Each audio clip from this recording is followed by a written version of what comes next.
Look, what I'm going to explain is the basis of how the musculoskeletal system works. You've got to understand this, and then a lot of other things will become clear in terms of trigger points.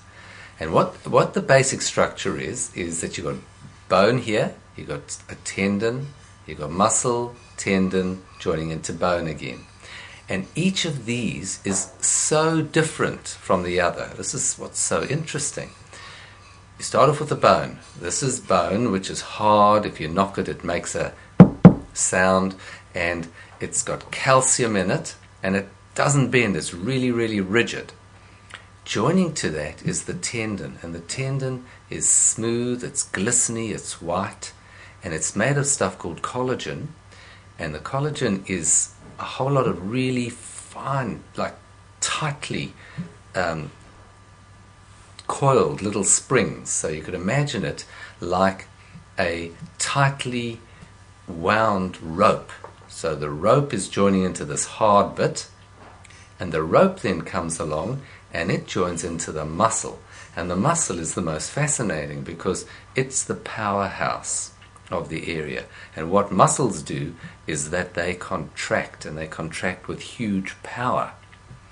So if you take this structure here,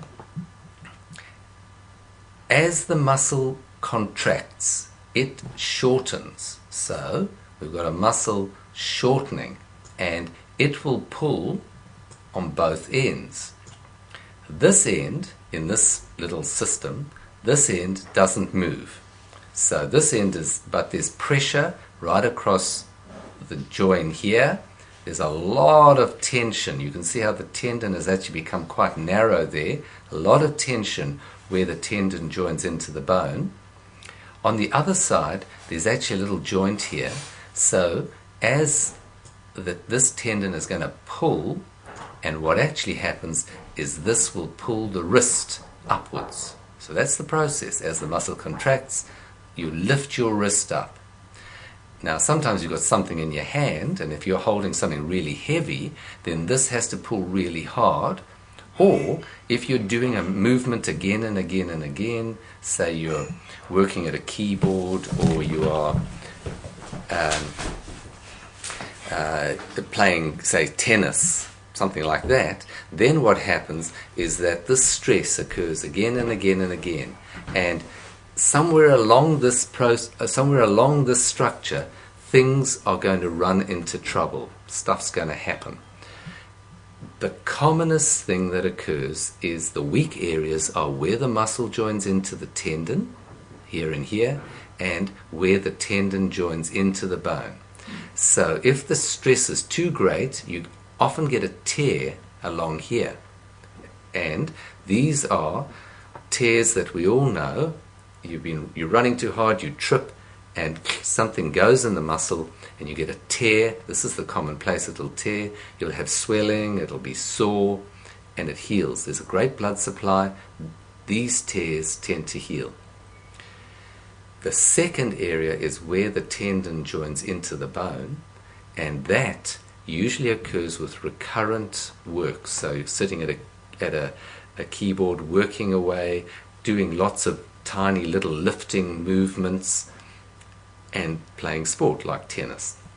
The reason I'm saying tennis is that pain in this area is the classic pain, is the problem of tennis elbow, or its proper medical word, lateral epicondylosis, because this bit of bone is called the lateral epicondyle, and what you get is lots of tiny little tears in this area.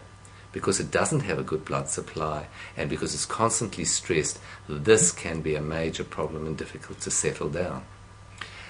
So you have problems here, you can have a problem in the tendon itself, you can have a problem at the musculotendinous junction, and finally you can have problems in the muscle itself, which is, as I said, is the powerhouse.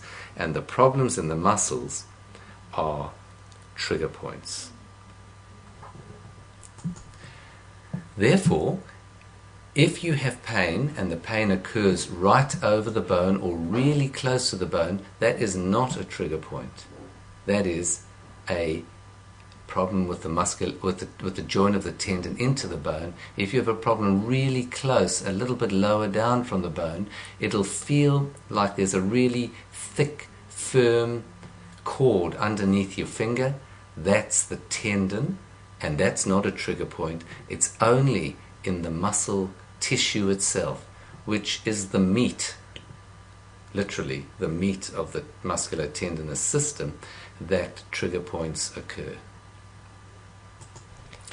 Now we're going to look in more detail at what a trigger point actually is.